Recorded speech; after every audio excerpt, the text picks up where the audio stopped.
So mga tol, magandang balita para po sa ating mga Pinoy boxing fans.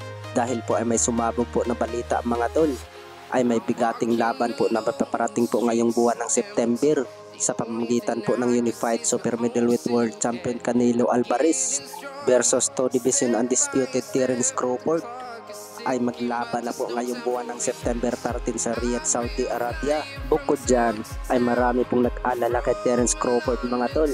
Sa hindi po nakakaalam ay lumalaban itong si Terence Crawford sa welterweight division sa 147 pounds. Sa hindi po nakakaalam mga tol ay lumalaban itong si Canelo Alvarez sa 168 pounds sa super middleweight division.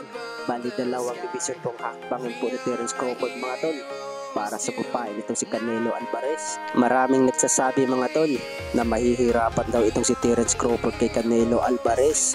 Ay nakita daw ng last laban po ni Terence Crawford mga tol nung naglaban sila ni Israel Madrimov sa 154 pounds ay kitang kita daw ng karamihan na nahihirapan daw itong si Terence Crawford kay Madrimov. Ay ilang bisis pa nga daw na yanik itong si Terence Crawford mga tol sa sulit po ng suntok po ni Madrimov. Lalo na daw kaya kung si Canelo Alvarez na daw ang pumanat po kay Terence Crawford. Sigurado dyan mga tol may paglalagyan itong si Terence Crawford. Pero hindi pa po natin alam mga tol, baka kaya niya i-outbox itong si Canelo Alvarez. Malay daw ng karamihan baka ma-upset daw itong si Canelo Alvarez kay Terence Crawford. Sa kabilang banda naman mga tol ay matapos mong kinansila po ang bigating laban po ng The Monster ng Japan na Oya Inoue versus Sam Goodman ngayong January 24 ay umatras na naman itong sa Sam Goodman mga tol dahil po ay na-reopen daw po ng cut po ng kilay po ni Sam Goodman mga tol dahil po sa pag-iinsayo sa paghahanda po sa laban nila ni Naoya Inoue kaya hindi na po matutuloy.